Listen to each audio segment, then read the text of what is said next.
Good morning dear aspirants. जैसा कि बसंत ऋतु का मौसम जो है आ चुका है, तो हम आशा करते हैं कि आपकी पढ़ाई पहले की अपेक्षा और बेहतर तरीके से चल रही होगी, क्योंकि ये मौसम जो है स्टडी के लिए काफ़ी अच्छा माना जाता है और इसमें ना ज़्यादा ठंड होती है और ना ज़्यादा गर्मी, तो कंसंट्रेशन ऑफ द माइंड जो है अच्छा होता है। जैसा कि हम daily the Hindu news analysis करते हैं, तो प्रतिदिन की तरह आइए देखते हैं सबसे पहले कंटेंट टेबल। जो आज हम मेन इशू जो डिस्कस करेंगे उसके बारे में सबसे पहले जानते हैं। तो जो सबसे पहले देखते हैं, जैसा कि हम प्रतिदिन, वो है डेली मोटिवेशनल कोट, उसके बाद previous day questions answer discussions, then editorial analysis, other major issues of the Hindu, फिर मैथ बेस्ड क्वेश्चंस जो कि आपको सॉल्व करने के लिए दिया जाएगा, उसके बाद preliminary focused questions, then UPSC mains focused questions, after that the Hindu word meanings. तो आइए देखते हैं प्रतिदिन की तरह डेली मोटिवेशनल कोट। जो आज का कोटेशन है वो ये है कि never stop learning because life never stops teaching. तो जो कोट है कि never stops learning because life never stops teaching. तो जो ये संसद भवन है और जो हमारा तिरंगा नेशनल फ्लैग, ये हमको याद दिलाते हैं कि हमको जो है अपने जीवन में कभी भी लर्निंग जो है कम नहीं करनी है, कभी सीखना बंद नहीं करना है, क्योंकि जिंदगी के हर मोड़ में हम कोई ना कोई सीख लेते हैं और जो ये सीख है यही हमारे अनुभव में बदलती है। तो हिंदी में इसको जो है कह सकते हैं कि सीखना कभी बंद ना करें, क्योंकि जीवन कभी भी पढ़ाना बंद नहीं करता है। तो जैसा कि जो हमारी सीख होती है ये हमारे अनुभव में तब्दील होती है, और जब व्यक्ति का एक्सपीरियंस, जब व्यक्ति का अनुभव और उसका नॉलेज, जब व्यक्ति का अनुभव और उसका नॉलेज एक साथ मिलते हैं तो उससे विजडम जनरेट होती है, जिसको बुद्धिमानी कहा जाता है। तो यही जो दो चीजें हैं लाइफ में, अनुभव और ज्ञान, जब दोनों का मिलन होता है तो उससे बुद्धिमानी आती है। और जीवन में जो सबसे ज्यादा सुखी इंसान होता है वो बुद्धिमान ही होता है। तो जो बुद्धिमान व्यक्ति होता है वो विकट से विपरीत परिस्थितियों में भी जो है अपना समाधान निकालने की ताकत रखता है। तो ये था आज का मोटिवेशनल कोट। अब आइए देखते हैं जो हमने कल क्वेश्चन दिए थे उसके आंसर्स क्या हैं। जो हमारा पहला क्वेश्चन था वो ये था मैप बेस्ड क्वेश्चन कि अरुणाचल प्रदेश जो है कितने देशों के साथ अपनी बाउंड्री शेयर करता है। तो उसका आंसर था Arunachal Pradesh shares its boundary with 3 country. तो 3 देशों के साथ शेयर करता है। उसके बाद प्रीलिमिनरी बेस्ड क्वेश्चंस, जो क्वेश्चन नंबर फर्स्ट था वो ये था कि जो इंडिया ने जीआई टैग जो एक्ट फॉर्मुलेशन किया है वो कौन से इंस्टीट्यूशंस के ऑब्लिगेशन को कंप्लाई करने के लिए किया है। तो India enacted the geographical indication of goods registration protection act 1999 to comply with the obligations of WTO world trade organization. Next question था कि who can declare an area as a scheduled area. तो यहाँ पर जो answer है वो है president can declare an area as scheduled area. अब आइए देखते हैं मेंस ओरिएंटेड क्वेश्चंस। तो जो मेंस ओरिएंटेड क्वेश्चंस हैं उसका जो फर्स्ट क्वेश्चन था वो ये था कि how global warming is impacting the coral reefs. तो यहाँ पे जो आंसर है इंट्रोडक्शन में लिख सकते हैं कि overall increase in temperature due to increasing green house gases in atmosphere called global warming. तो यहाँ पर सबसे पहले हमने ग्लोबल वार्मिंग को डिफाइन किया, affecting the ocean ecosystem and specially coral reefs. अब यहाँ पे जो मेन पार्ट है उसमें ये बताना है कि ये कैसे अफेक्ट कर रहा है जो कोरल रीफ्स है। तो सबसे पहले न्यूट्रिएंट्स, ये जो है न्यूट्रिएंट्स को अफेक्ट करता है। तो जो phytoplanktons are main source of nutrients for the coral. जो फाइटोप्लैंक्टन्स होते हैं वो मेन न्यूट्रिएंट्स जो है कोरल के लिए होते हैं। तो उनको अफेक्ट्स होने से, उनका जो प्रोलिफरेशन है उसके कम होने से जो है कोरल्स का जो है सही तरीके से नरिशमेंट नहीं होगा, जिसकी वजह से उनमें इफेक्ट होता है। तो corals can not survive without these organism. Next जो है वो है रिडक्शन ऑफ फाइटोप्लैंक्टन्स इन सब tropical waters in man ocean. अब जैसे कि कोई भी फाइटोप्लैंक्टन्स है या कोई भी स्पीसीज जो सर्वाइव करती है वो ऑप्टिमम टेम्परेचर होती है, जिसे को टेम्परेचर रेंज कह सकते हैं। बियॉन्ड दैट उसके जो है सर्वाइवल में जो है अफेक्ट्स जो इम्पैक्ट्स है वो पड़ता है। तो रिडक्शन ऑफ फाइटोप्लैंक्टन सब ट्रॉपिकल वाटर्स, जैसा कि टेम्परेचर इंक्रीज हो रहा है तो उनके जो है फाइटोप्लैंक्टन्स के जो है ग्रोथ में रिडक्शन भी हो रहा है। नेक्स्ट है mineral imbalance, corals losing their minerals content. अब mineral imbalance due to increasing the temperature and due to increasing the volume of the ocean, तो यहाँ जो मिनरल कंपोजिशंस है उसमें भी जो है इम्पैक्ट हो रहा है। जो इसका नेक्स्ट फैक्टर हुई है fluctuations in mineral composition of oceans, तो इसमें क्या है जो प्रपोर्शन है मिनरल कंपोजिशन ऑफ जो ओशियंस है उसमें भी इम्पैक्ट पड़ रहा है। नेक्स्ट है bleaching loss of their distinctive colour due to the loss of zooxanthellae algae. एक जो जूजेंथेली आल्गे होता है उसके जो है कलर में डे बाई डे जो है रिडक्शन हो रहा है, और ये this process is known as the bleaching. तो इसकी ब्लीचिंग की वजह से जो है कोरल्स पे जो है इफेक्ट पड़ रहा है। अब इसके बाद देखते हैं आज का जो एडिटोरियल एनालिसिस है। जो एडिटोरियल एनालिसिस में जो टॉपिक आया वो है red pen movement for corporate governance. तो यहाँ पे कारपोरेट क्या है? Corporate is a group of persons और हैविंग द कंपनीज एंटिटी। और गवर्नेंस क्या है? Governance is proper implementation of rules and regulations and delivery of services in a efficient manner. तो इस प्रकार से ये कारपोरेट गवर्नेंस यहाँ पे हुआ। इस पे जो मेन एडिटोरियल में जो मेन डिस्कस किया गया है वो फाइनेंशियल मार्केट और मेनली सेबी से रिलेटेड जो है मेजर जो चैलेंजेस हैं, इश्यूज हैं, उनको बताया गया है। तो सबसे पहले सेबी को समझने के पहले समझते हैं कि फाइनेंशियल मार्केट और actually what is financial market. तो फाइनेंशियल मार्केट को समझते हैं market where funds are transacted between fund surplus and fund scarce. जिसके पास ज़्यादा पैसा है वो अपना सेविंग के तौर पे जो है या तो इंश्योरेंस कंपनीज के पास जमा करेगा या बैंक्स में, और फर्दर जो है जैसे कंपनी जिसको एस्टेब्लिश करनी है तो वो जो है एज अ लोन की तरह जो है बैंक और इंश्योरेंस कंपनी से लेगा।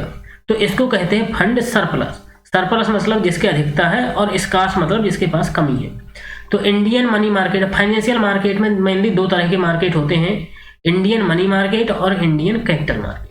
तो इंडियन मनी मार्केट जो होता है वो शॉर्ट टर्म फाइनेंशियल मार्केट होता है जो ट्रेडेड बिटवीन इंडिविजुअल ग्रुप्स। अब जो शॉर्ट टर्म होता है ये तो दो व्यक्तियों के बीच इसका ट्रांजैक्शन हो सकता है, किसी एक व्यक्ति से दूसरे व्यक्ति को देना, या फिर एक ग्रुप ऑफ इंडिविजुअल्स के बीच हो सकता है, या फिर इंडिविजुअल पर्सन और ग्रुप ऑफ द इंडिविजुअल्स के बीच हो सकता है। तो जो ये होता है शॉर्ट पीरियड ऑफ टाइम के लिए होता है, इसको इंडियन मनी मार्केट कहते हैं। इंडियन कैपिटल मार्केट क्या है? इंडियन कैपिटल मार्केट जो होता है वो लॉन्ग टर्म फाइनेंशियल मार्केट होता है जो मिनिमम पीरियड ऑफ 365 डेज और मोर देन दिस, या तो वो कम से कम 365 दिन के लिए होगा या उससे ज़्यादा होगा। तो इसमें जो होता है वो मेनली शेयर मार्केट होता है, सिक्योरिटी मार्केट, जो सिक्योरिटी मार्केट होता है। तो आइए अब जानते हैं सेबी। जो सेबी है वो मेनली कैपिटल मार्केट्स को रेगुलेट करने की जो इंस्टीट्यूशन है। तो जो बेसिक फंक्शंस आइए देखते हैं जो सेबी का जो बैकअप है वो क्या है। तो जो यहाँ जैसा कि हम इससे जो ये इसकी वेबसाइट है इससे देख सकते हैं कि जो securities and exchange board of India act 1992 as amended by securities law amendment act 2014, तो इसमें डिफरेंट चैप्टर्स प्रोवाइड कराए गए हैं। तो यहाँ पर जो है इसका जो ये लीगल बैकअप है। तो वी कैन से दैट कि security and exchange board of India is a statutory body. तो जो security exchange board of India है वो मेनली कैपिटल मार्केट को रेगुलेट करने के लिए एस्टेब्लिश की गई स्टैट्यूटरी बॉडी है। आइए देखते हैं इसका बेसिक फंक्शंस है वो है to protect the interest of investors in security and exchange market. Structure, इसके स्ट्रक्चर को समझते हैं। Chairman and other full and part time member, इसमें चेयरमैन होते हैं और अदर फुल और पार्ट टाइम मेंबर्स होते हैं। इसमें जो इस एक्ट के अंतर्गत सिक्योरिटीज अपीलेट ट्राइब्यूनल एस्टेब्लिश किया गया है, has been constituted to protect the interest of entities and feel aggrieved by the SEBI decision. अब जो यहाँ के जो सेबी का जो डिसीजन है यदि उसके द्वारा सेटिस्फाई नहीं है इंडिविजुअल्स या इन्वेस्टर्स, तो वो क्या है सिक्योरिटीज एंड अपीलेट ट्राइब्यूनल में जो अपनी अपील दायर कर सकते हैं। Securities appellate tribunal consist of a presiding officer and 2 other members. Same power as vested in a civil court. तो इसके पास जो है सिविल कोर्ट की पावर जो है वेस्टेड है, किसके पास? सिक्योरिटीज एपीलेट ट्राइब्यूनल के पास। अब यदि कोई सिक्योरिटीज एपीलेट ट्राइब्यूनल से सेटिस्फाई नहीं है फर्दर डिसीजन से, then can move to the supreme court. तो वो एग्रीड पर्सन जो है सुप्रीम कोर्ट जा सकता है। Powers and functions of SEBI can draft regulations, conduct inquiries, pass rulings and impose penalty. ये क्या है? खुद के रेगुलेशन ड्राफ्ट कर सकता है, इंक्वायरी कर सकता है, रूलिंग पास कर सकता है और पेनाल्टी भी इम्पोज कर सकता है। SEBI chairman has the authority to order search and seizure operation. अब यहाँ पे क्या है, जो सेबी चेयरमैन है वो सर्च और सीजर भी करवा सकता है। Works for promoting and regulating self regulatory organization, prohibiting fraudulent and unfair trade practice relating to security market. तो इसका मेन फंक्शन क्या है? Self regulatory organization, prohibiting fraudulent को कम करना, unfair trade practice relating to security market. अब major जो issues हैं वो क्या है सेबी के साथ? In recent years SEBI role became more complex than capital markets regulator, it is a crossroad।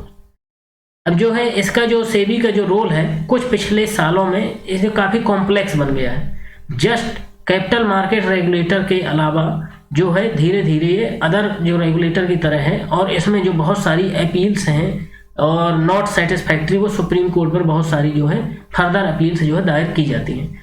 तो इस प्रकार से कॉम्प्लेक्स इशू हुआ है। ओवर रेगुलेशन, अदर इंस्टीट्यूशंस का इंफ्रिंजमेंट हुआ है, और तो जो इसकी पावर्स है वो अदर रेगुलेटरी बॉडीज के साथ भी जो है ओवरलैप होती हैं। तो इस प्रकार से जो है ये काफ़ी पिछले सालों में कॉम्प्लेक्स बना। There is excessive focus on regulation of market conduct and lesser emphasis on prudential regulation. तो अब ये क्या है, ओवर एम्फेसिस जो है मार्केट रेगुलेशन पे हो गया है in spite of prudential regulation. जबकि इसका क्या है, प्रूडेंशियल मतलब very fair and justified manner में जो इसका रेगुलेशन होना चाहिए, उससे एक कदम बढ़ते हुए ये क्या है, over excess regulation of the market. Next जो इसका है, SEBI statutory enforcement powers are greater than its counterparts in the US and the UK, and it is armed with far greater power to inflict serious economic injury। अब इसके जो counter part और US और UK में है, उनकी comparison की अपेक्षा जो सेबी के पास जो इन्फोर्समेंट पावर है वो कई गुना ज़्यादा है। तो इससे क्या है, ये इकोनॉमिक एक्टिविटी में जो है काफ़ी सीरियस रेस्ट्रेंट्स जो है क्रिएट करता है, hurdles. Next, its legislative powers are near absolute. अब इसकी जो लेजिस्लेटिव पावर्स है, जैसा कि हमने देखा, रेगुलेशंस जो ये है खुद ड्राफ्ट कर सकते हैं, rulings as the SEBI act grants wide discretion to make subordinate legislation. अब वो सबऑर्डिनेट लेजिस्लेशंस क्या होता है, जैसे रूलिंग्स, नोटिफिकेशंस, इन सब पे जो है फर्दर जो है लेजिस्लेटिव वर्क करना। तो इसके लिए सजेशन क्या क्या हो सकते हैं? The foremost objective of SEBI should be cleaning up the policy space in this area of the market. तो policy space cleaning up the, not over emphasis on market regulation. It should be like the prudential regulation. In this context, a unified financial regulator make imminent sense to remove both overlap and excluded boundary। अब बहुत सारे जो institutions हैं उनके overlapping को करने के लिए यूनिफाइड फाइनेंशियल रेगुलेशन की जरूरत है। तो इस प्रकार से हमने आज का एडिटोरियल समझा। जो फ्रंट पेज पे आया हुआ है वो है fundamental duties must be enforced plea. यहाँ पे प्ली लगाई गई है कि फंडामेंटल ड्यूटीज को है मस्ट इन्फोर्स किया जाना चाहिए। Supreme court on Monday asked the union and state governments to respond to petitions to enforce the fundamental duties of citizen including patriotism and unity of the nation through comprehensive well defined laws. तो आइए समझते हैं कि fundamental duties क्या है।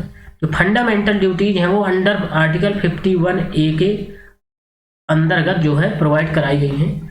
तो fundamental duties का जो प्रेजेंट स्टेटस है वो ये है कि these are not justiciable in nature. तो इस प्रकार से कुछ यहाँ फंडामेंटल ड्यूटीज बताई गई हैं। To abide by constitution and respect the ideals and institutions, to respect the national flag and national anthem, to realize and follow the essential ideas of secularism, democracy and non-violence, to preserve the culture and heritage, to protect the sovereignty, unity and integrity of nation, to safeguard the public property, to defend the country even at the cost of our life, to protect natural resources, to avoid dowry, gambling and other social evils, to strive towards excellence in the respective spheres of activities of the individuals। तो इस प्रकार से जो fundamental duties हैं, why not justiciable, तो इनके justiciable ना होने का मेन रीजन ये है कि most of the fundamental duties somewhere cover other acts. तो जैसे कि to abide by the constitution, respect the ideas and institutions. तो what is constitution? Constitution itself is a law. तो कोई भी लॉ को इन्फोर्स करने के लिए ऑलरेडी उसमें जो है प्रोविजंस होते हैं। नेक्स्ट है to respect national flag and national anthem. तो इसके लिए नेशनल ऑनर एक्ट ऑलरेडी है और flag code of India. To realise and follow the essential ideas of secularism. तो इसके लिए ऑलरेडी जो है आईपीसी है, आईपीसी की जो इंडियन पेनल कोड है उसके तहत ऑलरेडी पनिशमेंट के प्रोविजंस हैं। To preserve culture and heritage. तो इसके लिए already remains and antiquities act है। To protect sovereignty integrity of India. तो इस प्रकार से यदि देखा जाए तो लगभग सभी जो फंडामेंटल ड्यूटीज हैं उनको कोई ना कोई एक्ट के द्वारा जो है कवर किया गया है। तो इसको डायरेक्टली जस्टिसिएबल ना करते हुए ये समवेयर स्पेसिफिक तौर पर जो है कहीं ना कहीं किसी न किसी अधिनियम के द्वारा इनको कवर है। तो इस प्रकार से अभी जिनको यदि डायरेक्टली इन्फोर्समेंट किया जाता है तो इसके लिए large scale illiteracy, not proper defined the fundamental duty कि what really covers, specific definition, specific aspects and coverage कि to preserve the culture and heritage. तो इसको क्या है लार्ज स्केल पर इसको डिस्कशन नहीं किया जा सकता कि what constitute at what level to abide by the constitution, respect the ideas and institutions कि किस सीमा तक क्या कॉन्स्टिट्यूट करता है इस कथन को।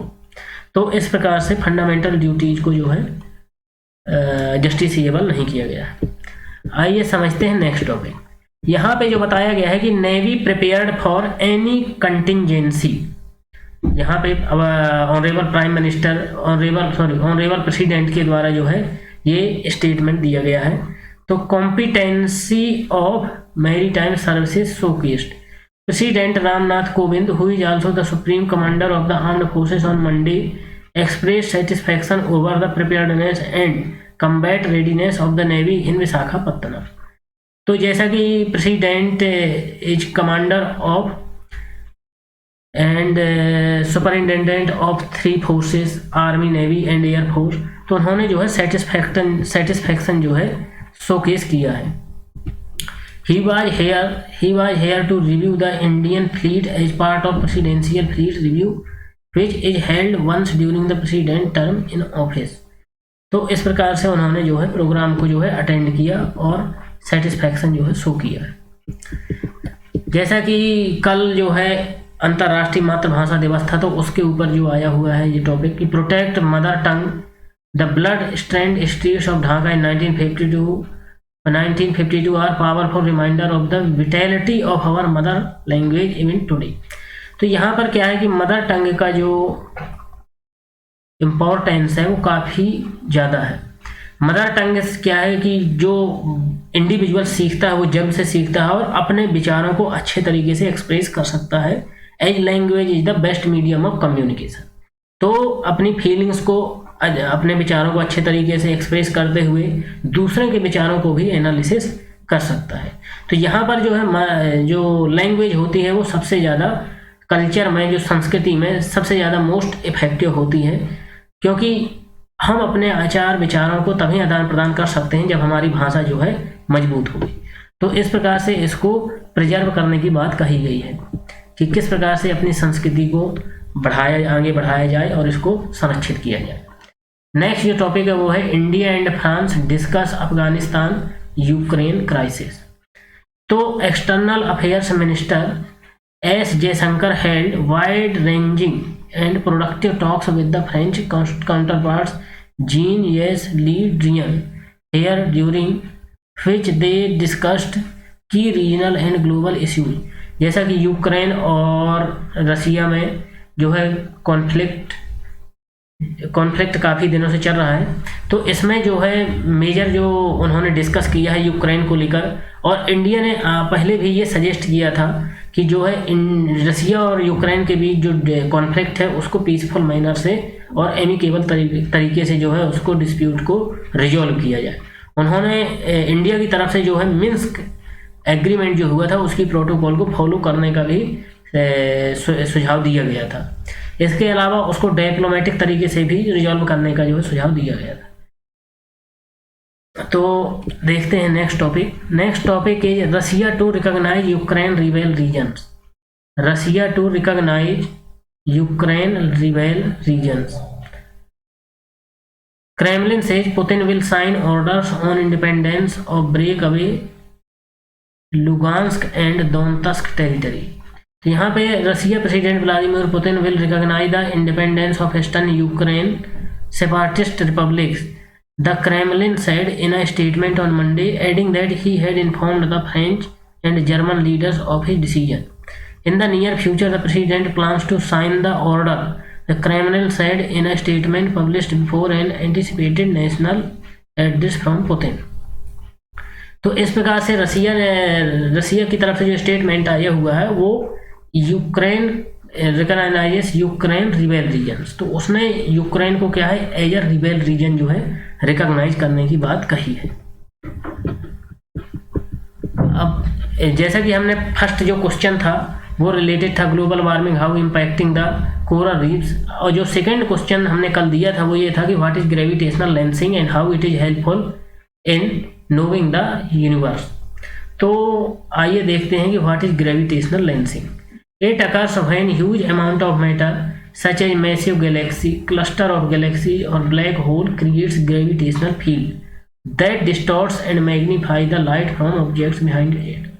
अब जैसे कोई भी ब्लैक होल है या क्लस्टर ऑफ गैलेक्सीज है तो उसके पीछे किसी ऑब्जेक्ट से जो लाइट आती है वो अपने पास से डेविएट होती है। तो it is based on the Einstein theory of general relativity mass bend light. तो जो है मास जो है लाइट को बेंड करता है। ये it is based on the concept of refraction when any light passes from one object to other object or from one medium to another medium, it deviates from its original path. In effect, gravitational lenses act like natural cosmic telescope। अब इसका importance क्या है? Helpful in understanding the universe, gravitational lensing allow the scientists to understand the details of early galaxies too far away to be seen। तो इनको क्या है early galaxies के जो है डिस्कवरी में और उनको सही तरीके से स्टडी करने में हेल्प करता है। Help astronomers to know about black holes and dark matter. तो कल के लिए जो मैप बेस्ड क्वेश्चन आज लिया गया है वो ये है कि with which country Black Sea does not share its boundary. आपको ये बताना है कि जो ब्लैक सी हो कौन सी कंट्री के साथ अपनी बाउंड्री शेयर नहीं करता है। प्रीलिमिनरी फोकस्ड क्वेश्चन, जो पहला क्वेश्चन है वो ये है कि during freedom struggle the Hindu and स्वदेश मित्रम न्यूज, जो आज हम पढ़ रहे हैं द हिंदू एंड स्वदेश मित्रम न्यूज पेपर किसके द्वारा पब्लिश किए गए? फर्स्ट ऑप्शन है GP Varma, Dada Bhai Naoroji, second C Subramaniam Iyer, D NN Sen. Next जो क्वेश्चन है वो है which state was associated with Paika rebellion. तो पैका रिबेलियन में मेनली कौन सा स्टेट एसोसिएटेड था? फर्स्ट ऑप्शन है Uttar Pradesh, B Bihar, C Orissa and D Andhra Pradesh. यहाँ पर जो है वो है डी आंध्र प्रदेश। अब मेंस फोकस जो क्वेश्चंस लिए गए हैं वो फर्स्ट क्वेश्चन है East India Company that came as trading company gradually became the ruler of Indian territory, explain. East India Company जो कि जस्ट एज अ ट्रेड करने के पर्पज से आई थी वो धीरे धीरे यहाँ की रूलिंग कंपनी बन गई, कैसे? यहाँ नेक्स्ट क्वेश्चन है हाउ सब sectors of agriculture can improve the conditions of agriculture, discuss. जैसा कि हमने एडिटोरियल में पिछले दिन डिस्कस किया था कि जो एग्रीकल्चर के जो सब सेक्टर्स हैं वो एग्रीकल्चर में ओवरऑल कैसे कंट्रीब्यूट कर सकते हैं उसको आपको डिस्कस करना है। आइए देखते हैं द हिंदू वर्ड मीनिंग्स। तो जो पहली मीनिंग है वो है रिचुअल, सेरेमनी और process which is always done the same way. इसका हिंदी में मतलब है अनुष्ठान, कर्मकांड, हमेशा ही समान ढंग से किया जाने वाला कार्य, संस्कार या प्रक्रिया। तो यहाँ पे ये कह सकते हैं कि in Indian society rituals are given very importance. तो रिचुअल्स को हमारे यहाँ जो है काफ़ी इंपॉर्टेंस दिया जाता है। Next is access, a way of entering और रीचिंग अ प्लेस। एक्सेस, किसी स्थान में प्रवेश करने या वहाँ पहुँचने का रास्ता, प्रवेश मार्ग। तो अपन ये इसका यूज कर सकते हैं कि access to internet is a global phenomena and very important for the development overall globe या overall international institutions. Next is announce, a way of entering और रीचिंग अ प्लेस। तो किसी स्थान में प्रवेश करने या पहुंचने का रास्ता, प्रवेश मार्ग। अनाउंस, अनाउंस मतलब a way of entering reaching a place. यहाँ पे जो है ये एक्चुअली ये इसका ये मीनिंग नहीं है। अनाउंस का मतलब होता है घोषणा करना, घोषणा करना। एक्चुअली ये फर्स्ट का यहाँ पे जो है रिपीटिशन हो गया है। तो अनाउंस का मतलब होता है घोषणा करना। तो अनाउंस का यूज कर सकते हैं, the manifesto was announced by the BJP government for the UP election. Next है dissuade, dissuade means to persuade somebody not to do something. तो डिसवेड मतलब किसी को मनाना, किसी को कोई काम करने से मना करना या रोकना, किसी को कोई काम करने से मना करना या रोकना, उसको टू परसुएड, किसी को ये मनाना कि भाई इस काम को नहीं करना है, तो डिसवेड। तो हम कह सकते हैं कि the question was given to children to dissuade from the evil activities. Next है broadcast, to send out radio और टेलीविजन प्रोग्राम्स, रेडियो या टेलीविजन कार्यक्रम प्रसारित करना। तो broadcast of the serials was done yesterday by the TV channel. तो friends, we concluded here today's discussion. So like our channel, comment in the comment section and join our telegram channel. तो आप enjoy कीजिए और लगातार पढ़ाई में focus करिए और एग्ज़ाम को क्वालिफाई कीजिए और अपनी लाइफ में सुखी और संपन्न रहिए। Thank you so much.